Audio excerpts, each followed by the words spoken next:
বাপ, চিনা দরকার ছিল যাকে, চিনলেন না তাকে। হায় যুবক, বন্ধুকে চিনলা না, দুশ্মনকেই বন্ধু বানাইলা, দুশ্মনকেই বন্ধু বানাইলা।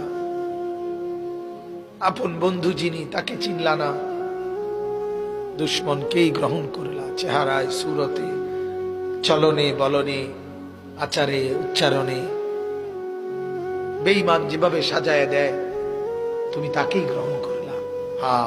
নবী পাক সাল্লাল্লাহু আলাইহি ওয়াসাল্লাম নফল নামাজে এত লম্বা সেজদা করতেন।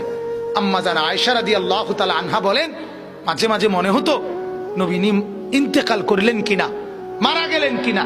এজন্য আমি নবীর পায়ের পিছনে তালুর মধ্যে এভাবে আঙ্গুল দিয়ে চাইতাম, মানে রেক দিয়ে বসাইতাম আর কি, যে জীবিত কিনা। এত লম্বা সেজদা দিতেন।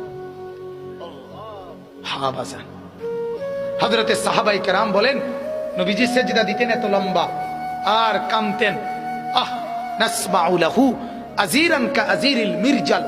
সাহাবীরা বলেন, চুলার মধ্যে, ডেকচির মধ্যে পানি বসাইলে পানি যখন উতরাইয়া ডকডক করে, গরম পানি ডকডক করে না, এরকম ডগবগে আওয়াজ যেভাবে করে, আল্লাহর নবীর কলিজার কলবের ভিতর থেকে আমরা কান্নার এরকম ডগডগে আওয়াজ শুনতাম।